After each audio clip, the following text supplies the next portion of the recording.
Hello, everyone. Welcome to Live Out Loud Wednesday with Women Empowered. Tonight's topic is going to be domestic violence awareness, and we have Miss Nikki here as our special guest. This topic is very hard to talk about with a lot of people, but it is a much needed topic to be able to be discussed amongst people. The reason for is to raise the awareness that people that are going through domestic violence or have been through domestic violence, one is to let them know that they are not alone. There is a lot of people that are currently going through it and or that have been through it. And this also can help people that have never dealt with it to be able to see some signs and to be able to get through it if they ever do go through it. And there is a lot of different ways to be abused. You can be physically abused, you can be mentally abused, you can be verbally abused, you can be financially abused, you can be sexually abused. There is a lot of different areas in abuse, and I think that it is very important that we all talk about it and get familiar with it, because you may have went through it and still are holding it in and not know how to deal with it, and or you could be currently going through it and not know how to get out of it, and or it can come knocking on your doorstep and you not know what the signs are and get too deep in it. I will start out with you, Miss Nikki. Can you give us a little bit of your background? Yes, so I'm originally from Chicago, but I've been living in Minnesota since 92. Um, I'm 47 years old. I live in Brooklyn Park, and a registered nurse. I've been a nurse for about 15 years now. And I have a daughter. She's 28. She'll be 29 this year. And I come from a family of, my mom has 8 siblings. So, Wow. yeah. So, with my story, I got into this relationship in November 2015. And he had just got out of prison for murder. He had did 10 years. He was staying in a halfway house, and he wanted to live with me. I was living in Evergrove Heights, so then I moved to find a bigger place, for it to accommodate him, and then his son wanted to live with him. And before he moved in with me, the red flag started right away while he was in a halfway house. I accidentally got text messages basically of him counseling. It was like a screenshot of him counseling dating sites, and then I would question him. He would get angry, or he'll say that was somebody else that did it. It wasn't him. And so I saw the red flags, but I didn't know anything about red flags. So basically that's what I was going through the whole 7 years. Is the cheating, I never caught him, but I would see things in his phone. The lying, him telling me I'm crazy, him telling me I need counseling, and I start thinking I'm crazy, and I started going to counseling. That's when my breakdown started. So it was more like a lot of mental abuse. I have on my dad's side, he's from Jamaica. So he would talk about me about that because I don't know how to speak it. And he just put me down, with my career. He put me down. You don't know how to do this in your career. You don't know how to do that in your career. And it just started from there. And it was just something every day. He will sleep in other rooms. We wouldn't talk to each other for weeks at a time. And I was just doing everything I could, so I said, okay, let me buy a house, maybe that'll help. Bought a house. Let me buy, now we're having problems in the house. Let me buy a dog. Bought a dog, $1,500 dog. That was the wrong thing to do. Everything I tried, I feel like it was me. So to bring it up to date, on my birthday of last year, mind you, he hadn't been living with me since 2021, but my mom and them had rented a Tesla for my birthday, and so he went out with me. We went to Woodbury, dinner and a movie, And after that, we went to Red Dragon. And then after that, I had to use the bathroom. And we went to Brooklyn Center. And we were just talking about the relationship. Then all of a sudden, from nowhere, it was very calm and peaceful the whole night. All of a sudden, he just started choking me, strangling me. He's like, is this what you want? Is this what you want? And I was just like, I think I was in shock, but I was trying to get him off of me, and it was hard to get him off of me. And I finally got him off of me. I jumped out the car. He came around the car, get back in the car. He grabbed me by my arm and swung me all the way around like a 360 turn, and just like, bam, threw me up against the car. I hit the car, and he grabbed me by grabbed me with both his hands. But where his hands hit the car, it was 2 deep dents in that car, which I didn't know until the next day. And I pushed him off me again, and then he came back up on me again and choked me some more. And I said, you trying to kill me? He said, yeah, if that's what I got to do. And that night, I pushed him off of me again, and then he started screaming and everything. I didn't call the police the next day. I finally drove myself home, and I told my sister about it. But then the next morning, she had told my mom, because my mom and my daughter was here. My mom was visiting at the time, and they like, well, you know what you got to do. You have to call the police. I was scared to call the police. And the only reason why I was scared is because he has, over the years, has made numerous of threats that if he would kill me, and if he killed me, he would bury me in the backyard and things like that. And then he'll go after my family because he knew where they live. So I believed him because he did it before. So I was real hesitant, but I did finally call the police, but I had to meet the police officer in Brooklyn Center. They couldn't really do anything because there wasn't no cameras or anything, but they kept calling him. He wouldn't answer. But then he finally texted me and told me he was going to turn himself in because he deserved to be in jail. But they still couldn't use that statement. So that one it just went by the wayside.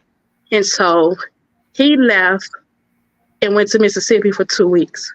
In October, he came back in October, and he called. He said he wants to be this power couple. He's been going to church down there with his brother. He's going to get it right. And, I let him come back to the house when he come back from Mississippi. For a week, everything was cool. Then all of a sudden, I was that Sunday, which was October the 16th, I was doing some schoolwork. And all of a sudden, he starts blasting the radio.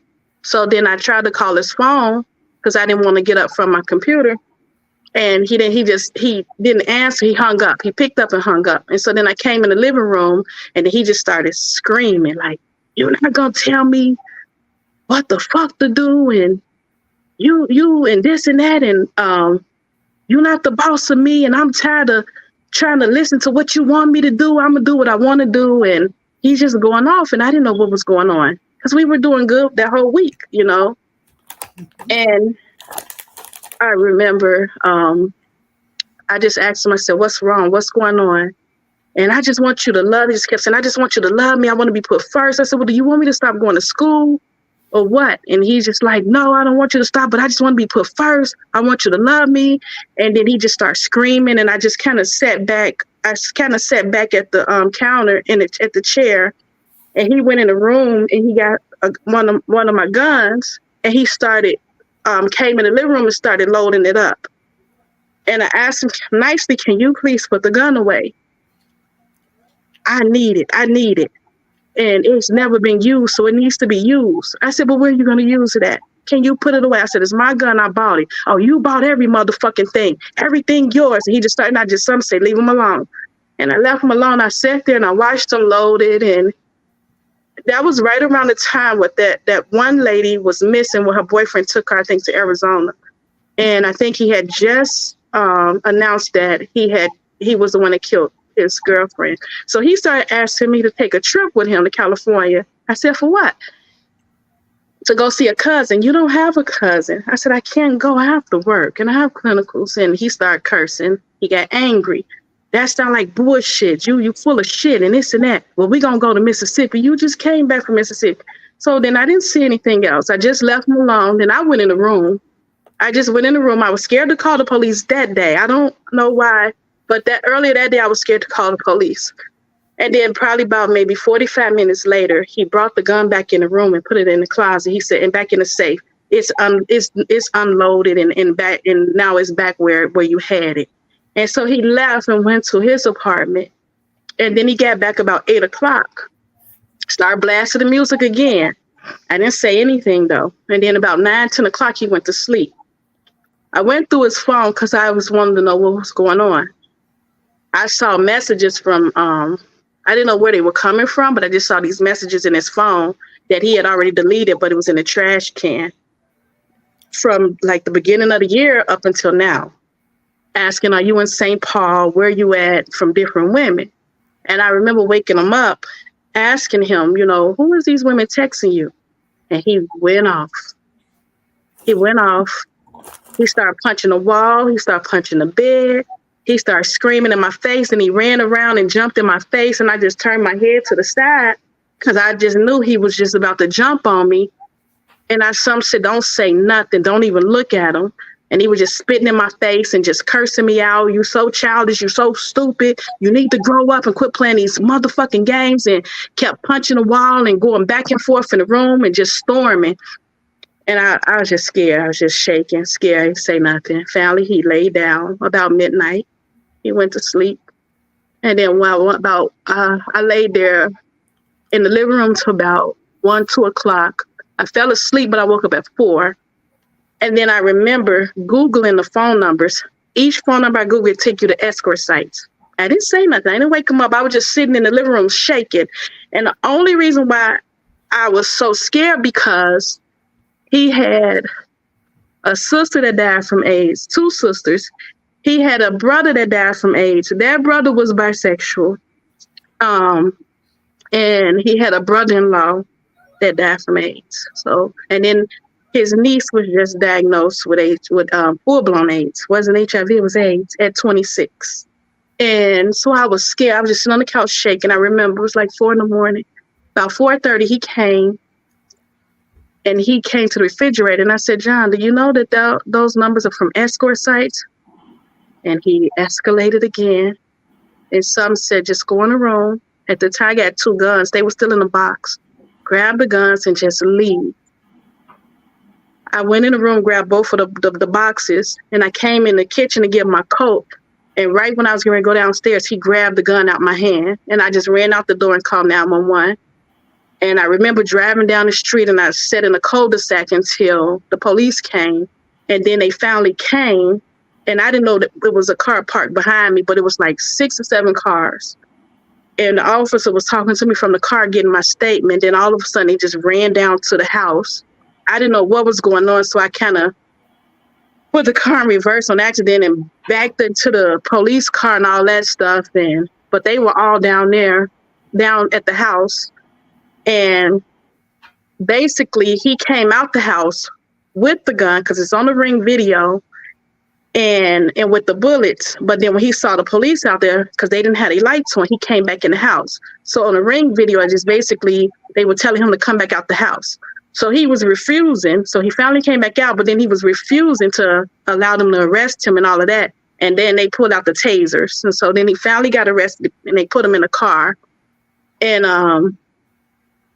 then I had to come to the house and show them the video and show them the gun and all of that stuff. And so basically, he threatened to shoot me and a dog earlier that day. And I was explaining to them that I was scared to call the police earlier that day. But when he came out the house, the bullets were still on him. He brought the gun back in, but the bullets were still on him. So he got charged with the threat, terroristic threat, the gun charge because he's a felon. And he bailed himself out. A week later, that was on Monday, October the 17th. He was out by that Friday. So Friday, I was just from place to place, scared, in a safe house over South. That was with Pam White, because Lisa Clemens and all of them had reached out to me. They put me in a safe house. And then I remember flying to Virginia, stayed there for a while. I flew back here, and I was staying at a friend's house. I remember I went going to Holly's Winston's house, too, because he lived in Brooklyn Park, and he was running for mayor at the time.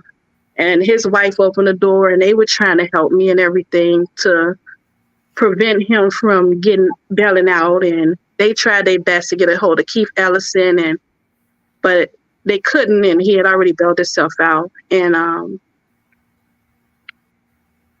yeah, I don't know. I don't know. I don't know. So where are you at right now? Are you safe now? I'm safe. I got cameras in my garage. I got cameras on the front of the house. I have floodlights on the side of the house. And so my family, everybody is connected to all the cameras. So even if I'm asleep at night, they're watching. My brothers and them, they stay up at night, so they watch while I'm asleep at night. He did plead guilty. So they were calling. So what happened was we were supposed to have a trial in February. They kept calling. The courts kept calling. I was scared, and I started blaming myself. And I think I went into a panic mode. So I got stuck there. That's what everything was said and done. Basically, my brain was stuck in panic mode. My heart rate was 180. I was in and out the hospital every other day. And they couldn't understand what was going on. My troponins were elevated, meaning that I was starting a heart attack. Every time my heart rate, my heart was just constantly racing. And they just kept sending me home.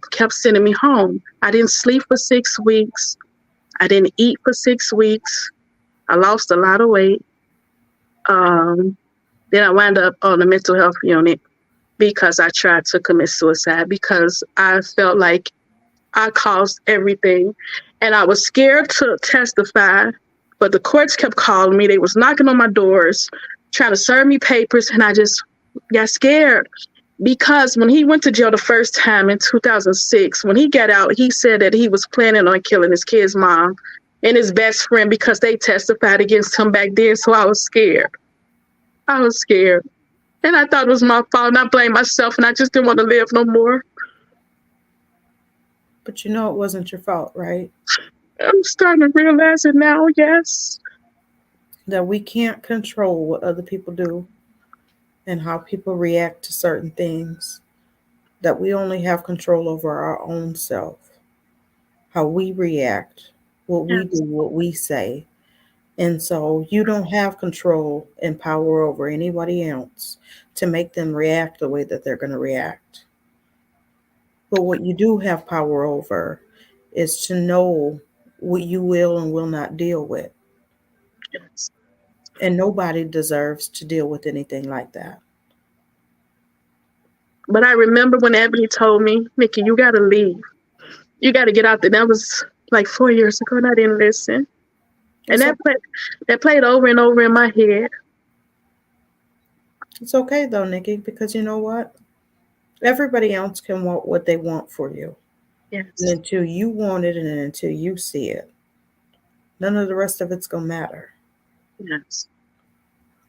Yep, and I just thank you for being vulnerable, Nikki, and coming on and sharing with everybody because you and I talked not too long ago about mental abuse, and Yes. mental abuse is way different than physical abuse because it's always there. The thoughts are always there. The fear is always there, right? But we just Yes. had to live through it and continue to work through it. And something that really caught my attention about your story too is how the system fails us.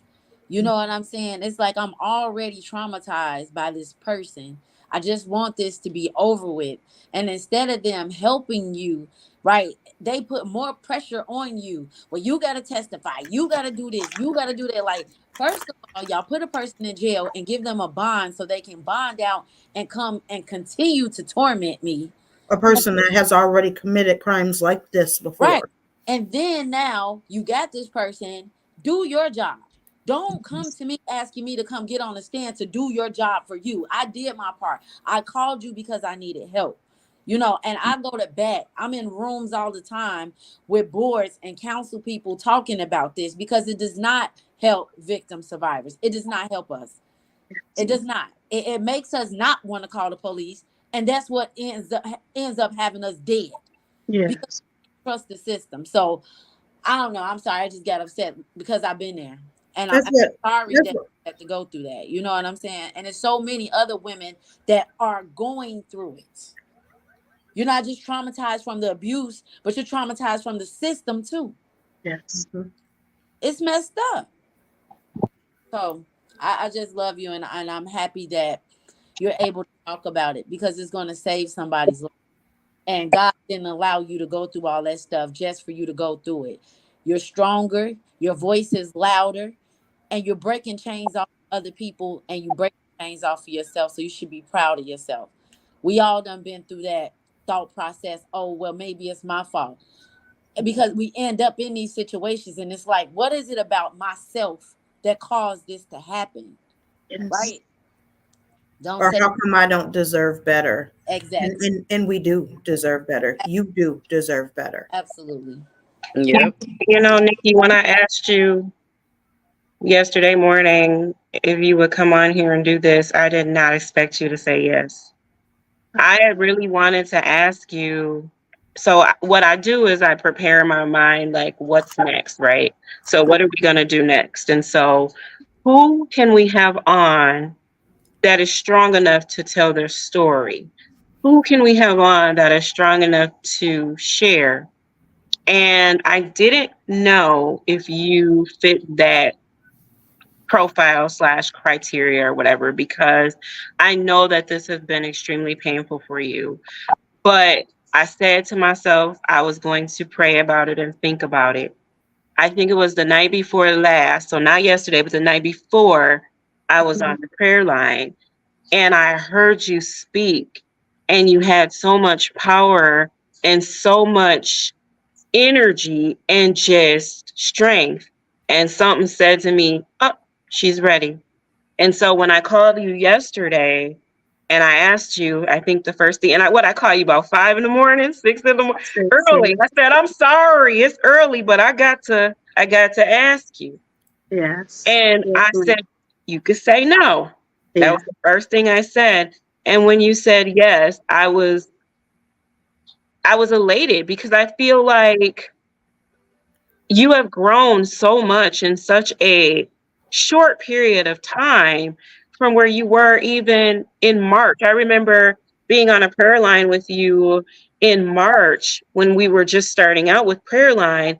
And I remember that being a really quiet time for you. Just came in and you listened and you might have shared, a little bit here and there, but the night before last, something was just like in your voice and it just spoke just real power, and just like you just spoke right now, like you just told your story, and being able to tell your story with so much power means that you are on your way, you're healing, you're growing through this situation that's not going to completely define you. You're going to look back on this podcast in a year, no, 6 months, and you're going to be like, wow, I was my voice may have shook a little bit. I was so hurt by this a little bit, but I'm here. I made it. I made it out of here. I'm in a different place. You might look back 2 months from now and feel that way. Keep going. Whatever it is you're doing, whatever is pushing you and motivating you to grow, Yes. keep doing it. You are doing it. Forward. Keep moving forward. You are doing it. Thank you guys so much. You guys have been a very big help for me, though, pushing me and letting me know that you're going to get through it, because I couldn't even see my way through it. I never even thought I would be at this point. And I remember going through therapy back in March and April, and it's like every time I had to tell the story, my whole body, I just had anxiety. I couldn't get out. I would go home and just get in the bed and just lay there, and my brain was just in a dark place. And I remember getting in the shower, just breaking down to my knees, praying to God. And I'm just like, I don't know what's going on. I don't know what's wrong with my brain. I can't see my way out of it. And I remember just praying and praying and praying my way through it. And you guys have been, reminding me that I will get through it. And I had to fight, I couldn't give up. I had to fight. At first, I didn't want to fight. I didn't. And I'm like, you don't have any other choice, but you got to get through it. You do. And I remember in 2000, because I called the police on him a few times over the years. They never did anything. He had a pickup truck at the time. It was like 2019. And we were in a truck and we were talking and everything. We were going down Fremont. All of a sudden, he took the truck and just swerved down that 34th, very narrow street over north. And he started going like 85 miles per hour, running stop signs and everything. We were getting to a dead end. And I remember screaming and begging him to stop. I'm sorry, whatever I did, just please stop the truck. He wouldn't stop. And then right before we got to the dead end, some said, snatch the key out the ignition. I snatched it out and threw it out the window. He was fighting with me, scratched my arm up and everything. And I remember jumping out the truck and I was walking down the street and he found the keys. He was following me with the truck and following me, jumping out the truck. And I remember going up on Penn and I remember hiding behind a pole. And when he turned the corner to get on Penn, he couldn't see me because I was behind the pole. I didn't have no money. I didn't have my keys, wallet, anything on me. And I asked the bus driver when he came, can I get on the bus? I don't have nothing. I explained to him what happened. And he said, well, I see a truck like 3 blocks up, so I want you to just lay back on the seat. And I remember laying on the seat. And he took me all the way to Brooklyn Center to the bus terminal there, called the police for me. They took me to Brooklyn Park. Brooklyn Park police came. They said they couldn't take him out the house. I was scared to go in the house. They went by there. He was in the house, but they said we can't make him leave. So I had to call a friend to pick me up because they had my cell phone, and they picked me up. And I was away from the house for about 3 or 4 days then. And then I remember another time he came to my house. He had my water hose, and he brought it up on the back porch. And I remember him tying it around his neck, saying he was going to kill himself. And that's when that was, I guess at the time, a tactic to let him back in the house. And I let him back in, and I remember crying that night. I just got to my knees and I cried and I told him, I don't know why you keep hurting me. And I said, but you're the one hurting me. I can't heal with you around me. And he's like, I'm going to help you through it. I'm going to help you through it. And I let him in. It was a time he ran off with a gun. It was another gun I had. And he wouldn't bring my gun back for 3 days. And he was saying that it was going to be, I told him I was going to call the police. He was saying it's going to be suicide by police if you call the police. Basically, he'll jump out the car with the gun and they'll shoot him and kill him, but it'll be their fault. And I was scared to call the police then. I've had times where he would be in the house. I'll be like at the kitchen washing dishes or something, and he'll be right behind me and I didn't hear anything. And when I turn around, I jump. And then he'd make it seem like it's something that I did. It was my fault. And it'll be times where he'll have a switchblade knife and he'll just, flick it out in front of me when I turn around and I jump and scream or something like that. But then he make it seem like it's me, something that I'm doing wrong, And I remember my therapist was just telling me he was grooming you all those years to be afraid of him, to instill fear and all of that. And I think that's what happened when I got in, basically when everything just kind of took a toll on me. I want to go back and say to you, Nikki, we appreciate you for thanking us for being here for you, but it wasn't us. You can't give us the glory for that. You got to give yourself the glory for that because you showed up. You made sure that you were there. You participated in anything that we said that we would like for you to join or accompany us on. And so we couldn't make you do any of that. You did all of that on your own. And so for all of the support that you've received, it's because you've shown up. And so I want to thank you. I'm going to even go a step above. That glory goes to God. Yeah. Because God is what brought you through what it was that you came through to get to, like Davina said, that's all you. Yeah.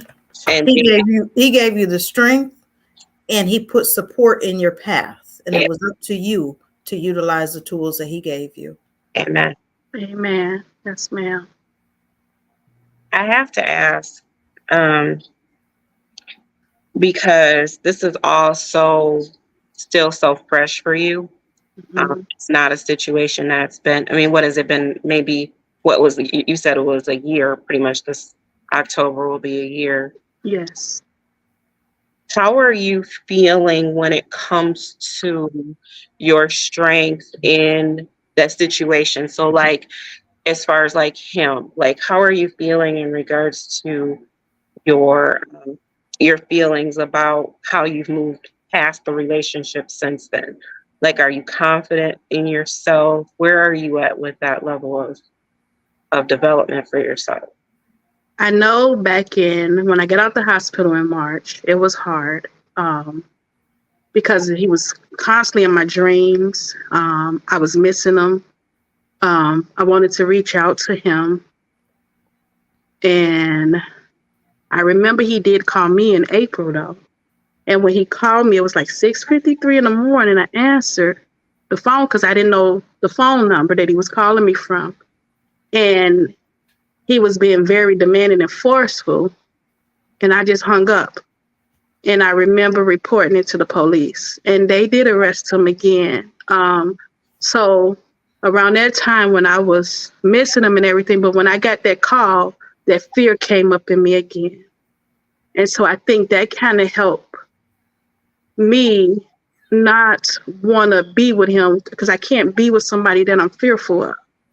So March and April I was in a really dark place as far as like wanting him and missing him and, telling myself that he can get better if he gets help. But right now, I don't miss him. I feel at peace that I don't have to go through none of the manipulation, the gaslighting, or anything like that. But as far as with this, just the healing part, because I still have to heal from that relationship. And like I was saying on the prayer line the other night, I got to heal from the person that I created him to be in my mind, not the person, not who he really was. So I fell in love with who I created, who I thought he was. And I think that's where I'm at right now. That's powerful. I like exactly. I love that. And that goes both ways too, not just but because of the person that you created him to be is why you fall in love, but also that big person that you put him in your mind to be that can end you, that can end your life, right? That's something too, because at the end of the day, God has his hand on you, and can nobody do nothing to you unless God allows them to, right? And I know how that goes. Like, you've been through so much, you've seen so much, they've implanted so much in your mind. They seem like they are God for a minute. It's like, man, they can touch me, they can do what they want to do, they have power, I'm powerless. But at the end of the day, we have to heal and come to that place where we're like, no, you don't have this power over me, you don't have this control over me, I don't have to fear you, I don't have to be, because at the end of the day, God has his hands on me and God has the final say so. And I know that's easier said than done, because I'm still healing in that way too, Nikki. So I'm here with you, sis. Like, honestly, you know what I'm saying? Because that mental is something that's strong, but nothing's too big for God. And as time goes, your wounds will heal. But we have to remember who's in control and who got you. Because just like we create them to be this great thing, we also create them to be this other thing that has rule over our life. And so we have to get a hold on that too. So we in it together, sis, honestly. Thank you. Thank you. And just know you ain't ever gonna be all the way healed. Yeah. Like that's like saying that if you're all the way healed, you know everything. Like we always gonna be in a position to where we can use some learning, and we always gonna be in a position where we can use some healing. And so don't think that you need to get there anytime soon or any on anybody else's time. You take your time in your healing process.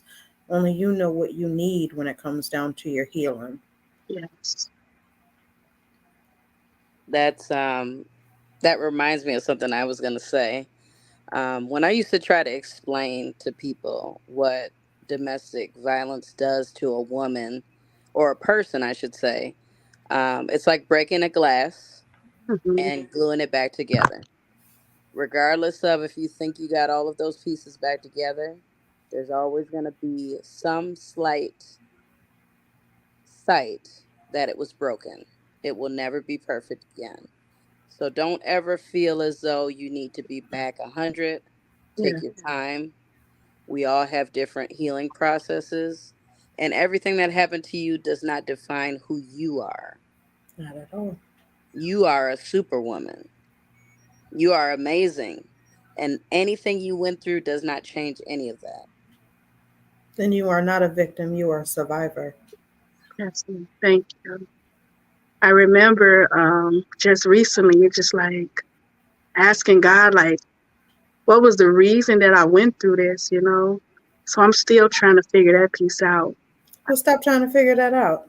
Yeah. That reason was just for this, Nikki, for you to be able to tell somebody your story so Yep. that they can catch those warning signs early. Because, at the end of the day, we are all here on his time and for his purpose.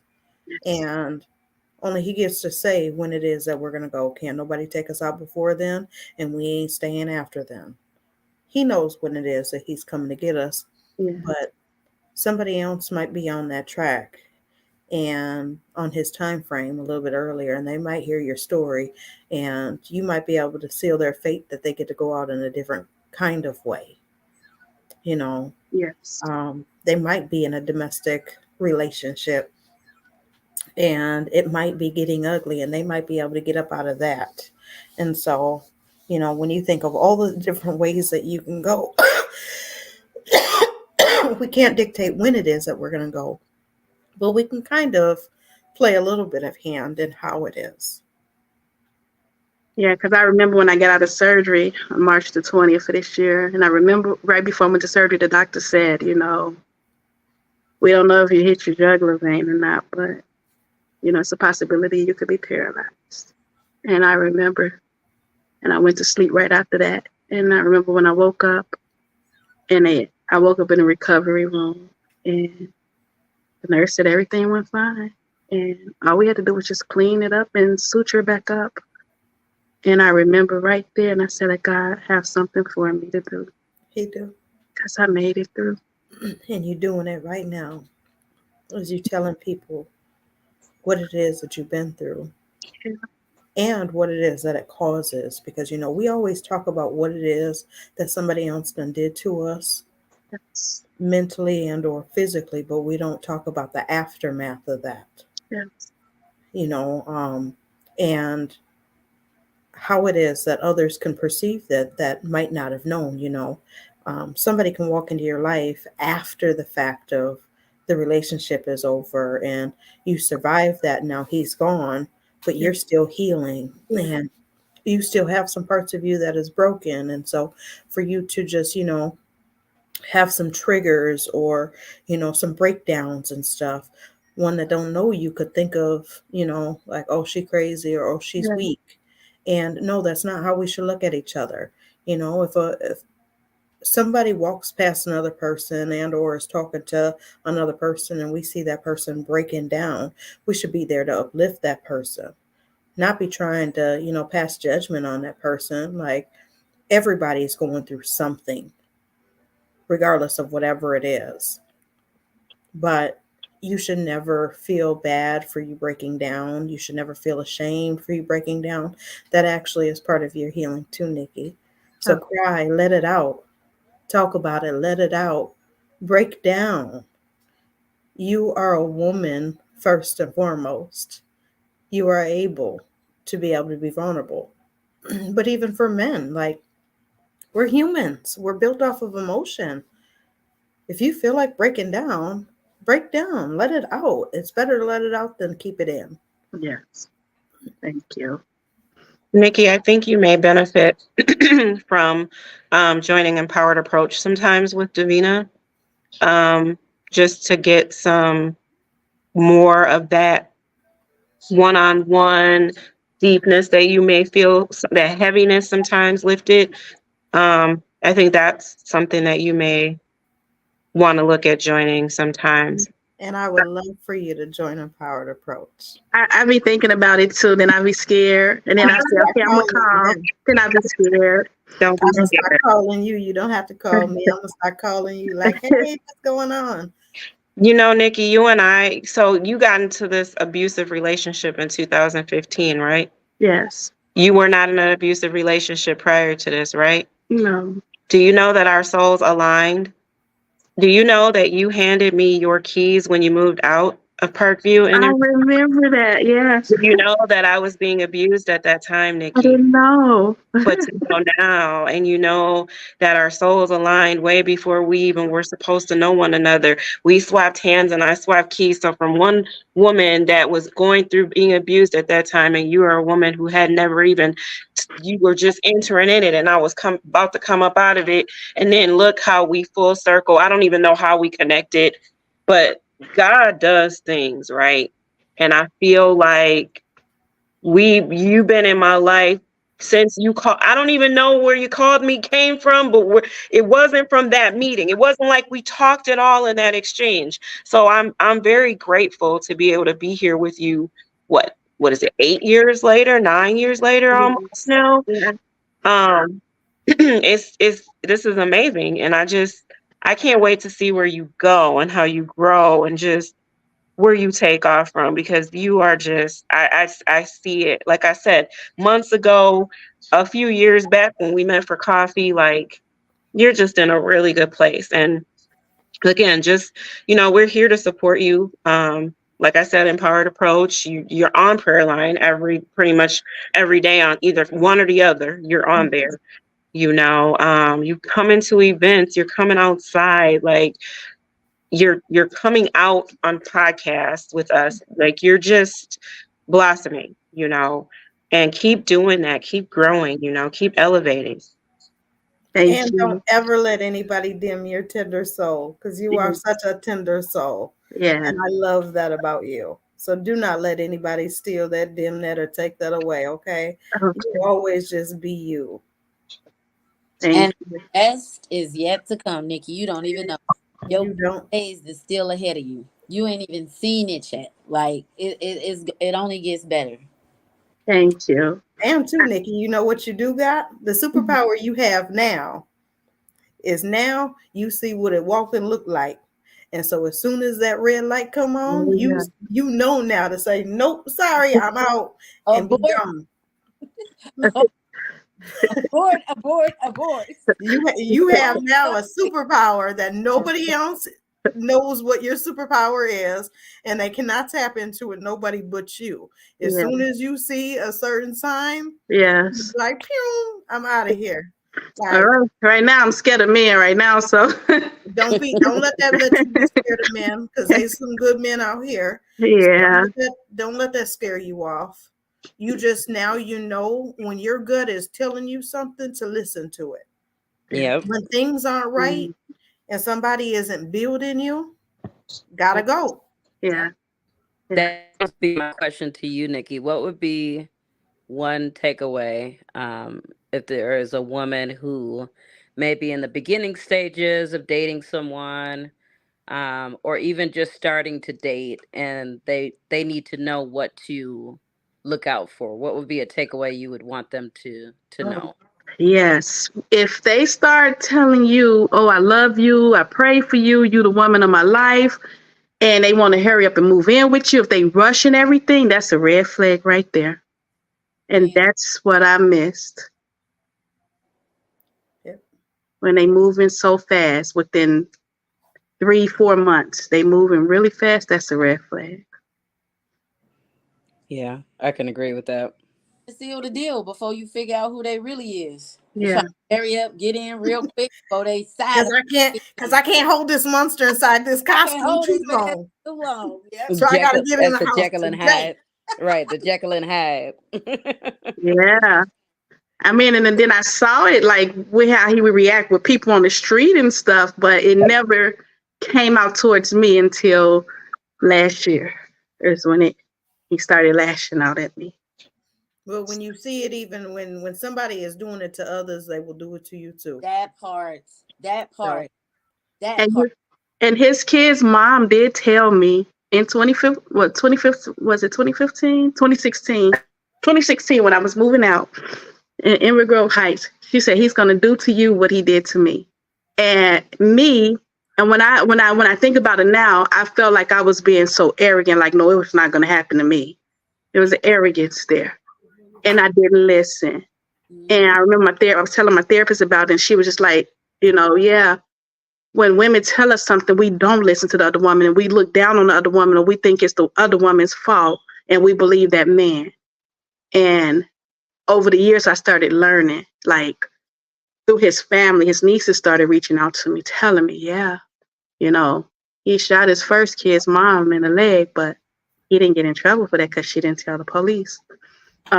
His other kid's mom, he kicked her in the stomach when she was pregnant, made the baby shift. He poured a hot pan of rice over her head.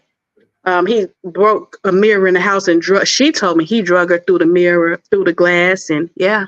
And it's just so much that I learned within the last 2 years.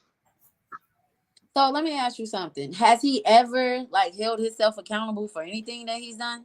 No, Like, he say, look what you made me do. You see what you made me do. that's a man that can't hold himself accountable is a problem for me. And at our age, if you ain't never did nothing wrong in a relationship, you ain't never made no mistakes. That's a Right. red. Everybody's lying on you. Right. Everybody, even the Yeah. mama. Yes. Yep.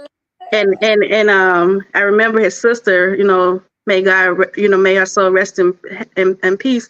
But I remember she told me in 2017 that he told her that I'm just gonna go back to being the way I used to be. And she said, "Don't do Nikki like that," And I remember asking him about it. He said, "No, they just lying on me. They hate me. They never liked me." He told me his kid's mom was lying on him. His family don't deal with him at all, but But you know what? He wasn't lying when he said that they was lying. Because you want to know the truth of that? He had never changed to begin with. He was always who he used to be. yes, yes, So he didn't lie to you then. yes, That's just like when you apply for a job, they checking them yes, when we meet these men. Check the references. The family don't mess with them. The past exes don't mess with them. It's a Mhm. reason. and I There is was, a but reason. I was believing him though, because he lost his mom at 16, and he moved here, and they treated him wrong according to him, but when you talk to the other women he's been with, that was his story. Ever since he was 16, that was his story. Oh, and then the one thing I did find out last year, his kid's mom, he set her up to be raped by one of his friends. I just found that out. Yeah, he took her over to a friend's house and he left her over there, and the guy raped her, but I think he got paid for that. But it was a rape, but she never, yeah. So, his niece had reached out to me, and she said, I had been scared over the years, but I don't know if you're going to say something to him or not. And I said, I won't say anything, because I hadn't been, I would tell my family or my friends, and everybody would think I'm crazy because he's so nice in front of everybody. But nobody knew what was going on behind closed doors.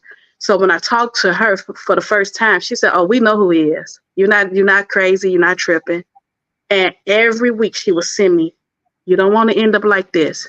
This girl got killed by her boyfriend. This girl." So every week, in 2021, 2022, she would just text me and call me and tell me to get away also. Because we know who he is. He's a monster. And you know what I think though? Us as women, we do need to do a little bit better on that end of if I'm with a guy and you used to be with a guy, I shouldn't just shun you out and just throw you in the garbage so fast and not want to hear what you have to say. Yeah. I should be willing to listen to you, but still with the understanding of what y'all went through is what y'all went through. Yes. And how I'm feeling is how I'm feeling. But to be able to just, cut another sister down right away and just not even hear her out on what she Yeah. has to say, some of those things could be key and essential parts of who that person is. Yeah. And so you don't have to really, live off of what he did to her, but pay attention to how he was or how she's stating that he is part of, doing your research.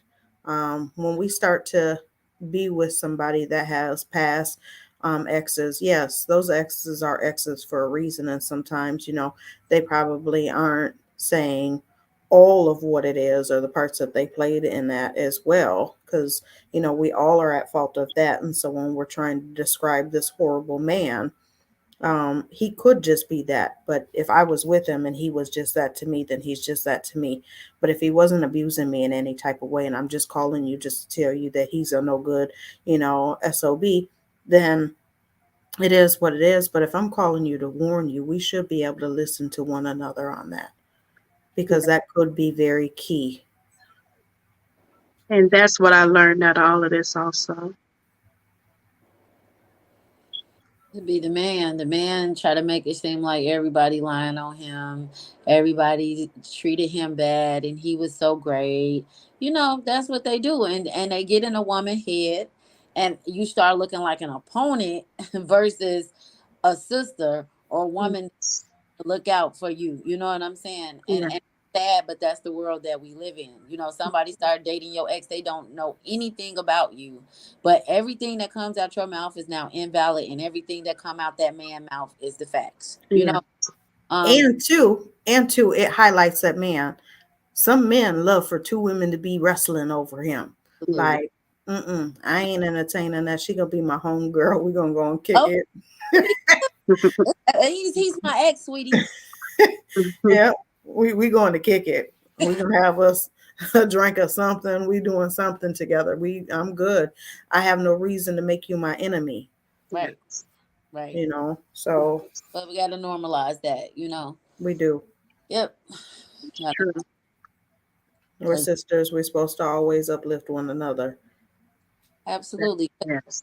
Because And to help with the healing process, because if I'm the new and you're the ex, you might just be going through your healing process and you might just need somebody to help you heal. Yeah.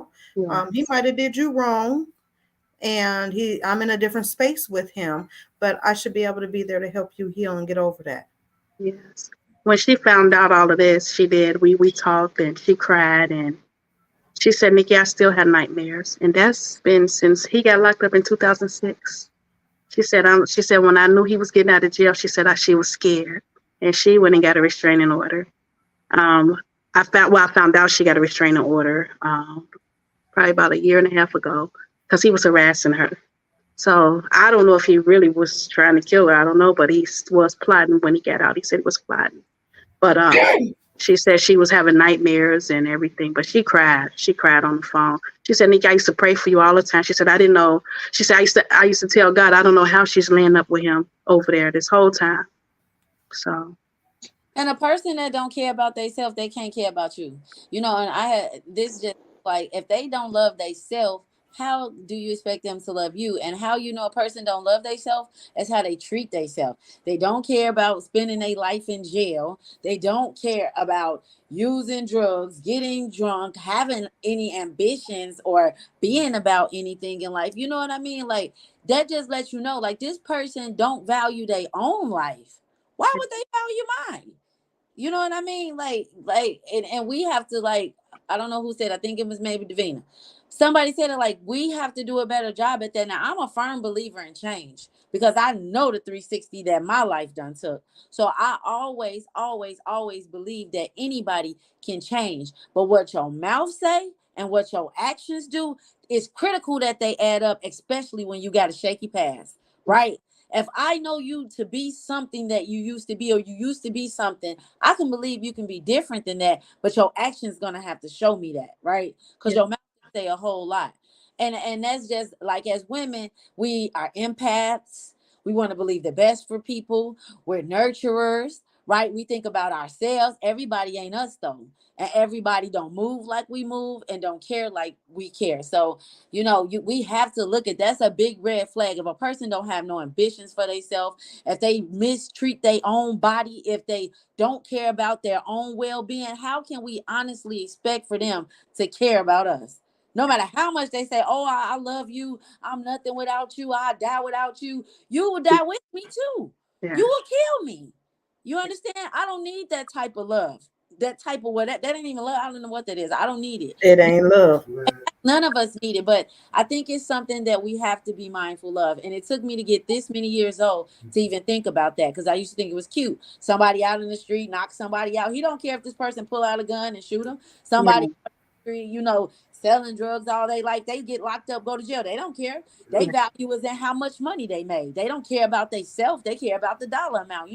It took all these many years to really think about that. Like, and if a person would throw their life away, they would throw ours away too. Honestly, it's true. You would just be a casualty to it. Yes. Yep. Can the church say amen? Amen. And that's all he talked about the whole time is murder. He it's like he was itching to kill somebody. He was itching to kill somebody. And that day on that Sunday, October the 16th, he's like, it don't matter. I don't like guns anyway. I like knives because I want to see the blood squirting all over and this and that.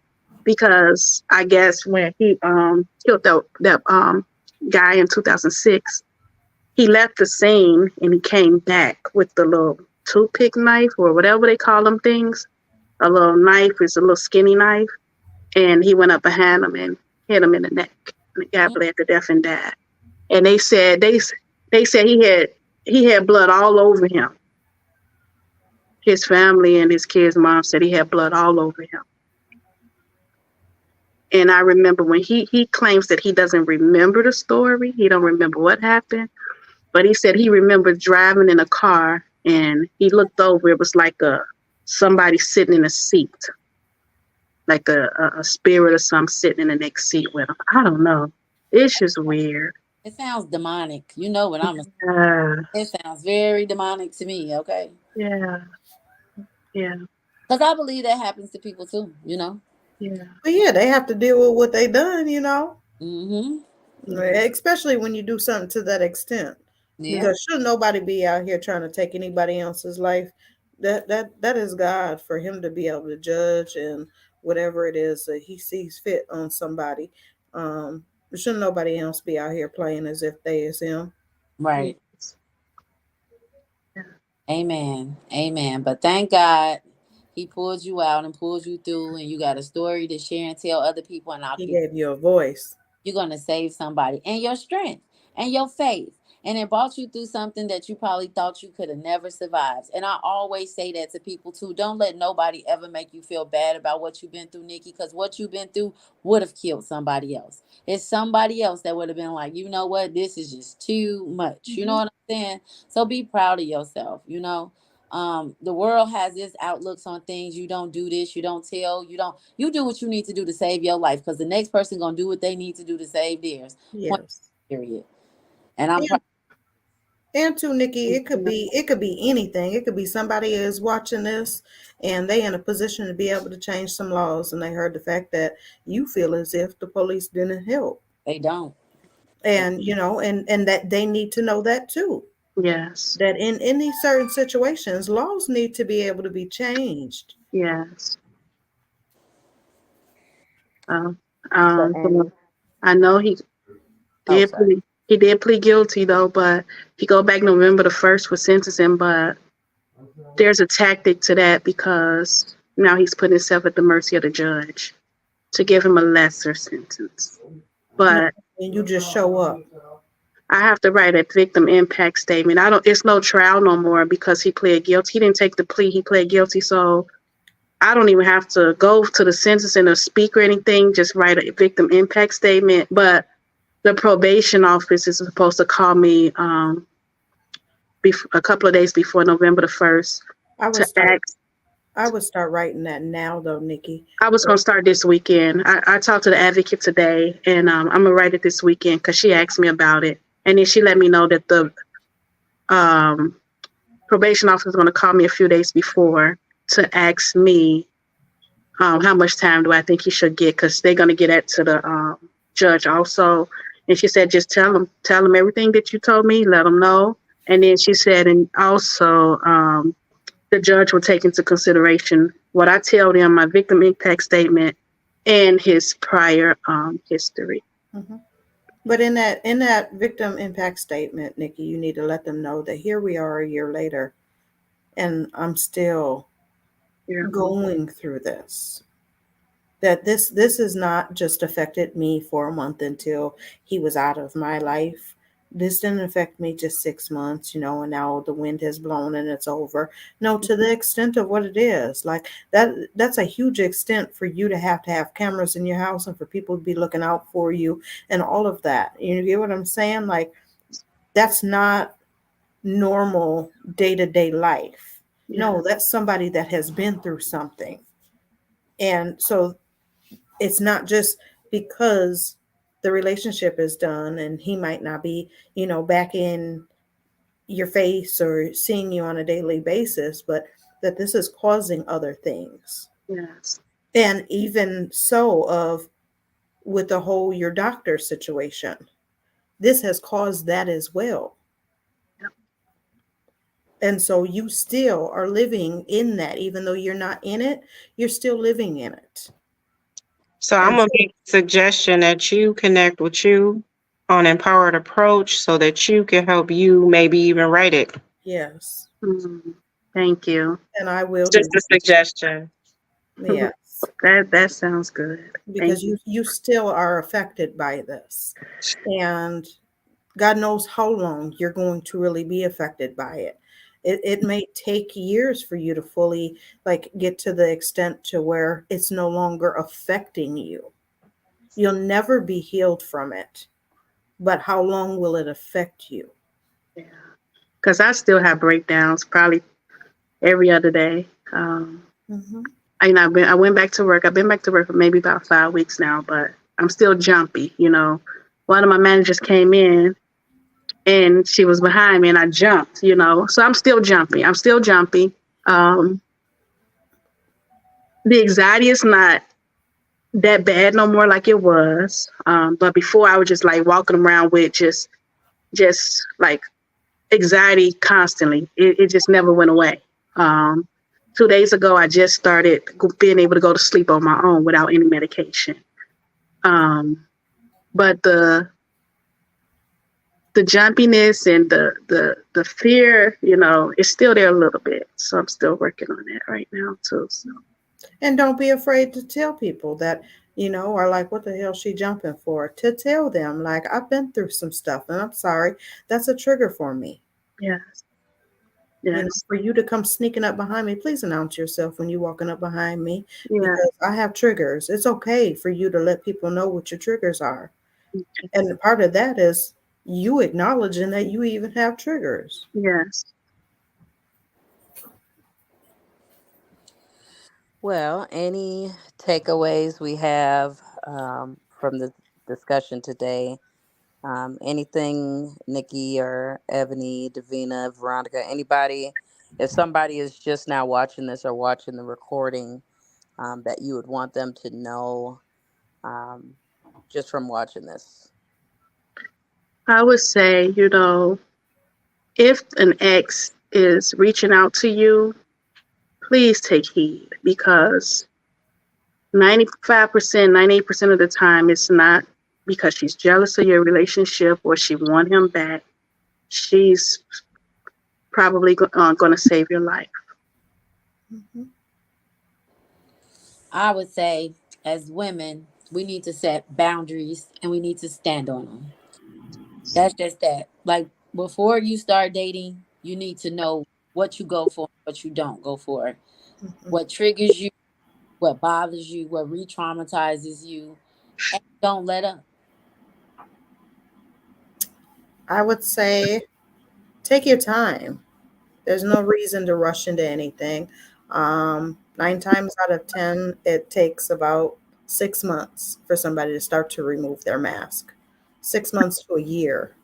So for you to really truly get to know somebody, it's going to take about that time. And people can be a certain type of way, but people change in different kind of environments. I would say don't, if you feel a way about a person, don't ignore it. Don't ignore the feelings that you have about somebody that you have in your life. And then on top of that, don't ignore the signs. And most importantly, don't hide. Talk to somebody, tell somebody about what it is that you're experiencing or you're going through. Um, Especially when you know love and relationships and things that are supposed to feel good. And I'm not saying just a general one off of where you're having a disagreement. I'm talking about where you're being abused mentally, psychologically, physically, verbally, whatever have you. When you're in a situation and it just doesn't feel good and it activates your anxiety, you need to be able to talk about that with somebody, and you need to be able to not ignore those signs. You need to do something about those signs. And also just it's all about loving yourself enough to understand. And sometimes we don't know what that means. So I'm not saying you have to love yourself to walk away. But I think that people sometimes get so caught up and wrapped up into loving that person and that relationship that they forget about themselves. Don't forget about yourself. Learn to love yourself, and then you'll start to see what it is that you do deserve and what it is that you don't. And to love yourself enough to know for any situation that you're in, you should always have some kind of plan. Like, if this goes left, and if this guy starts to show me these signs, what is my plan? Your relationship with somebody should never be a secret, first and foremost. Somebody should know who it is that you're dating or talking to. So that way, if anything does happen to you, somebody knows of who last you was talking to. There needs to be some kinds of plan. I'm going with so and so, and if you don't hear from me, then this is who I was last with. You know, we need to be letting people know of where we are, who we're going with, and what time we even expect to be back sometimes. We appreciate y'all tuning in. If you're watching the live, we appreciate you as well as if you're watching the recording. This month is Domestic Violence Awareness Month, so we will be doing all of our podcasts on domestic violence awareness.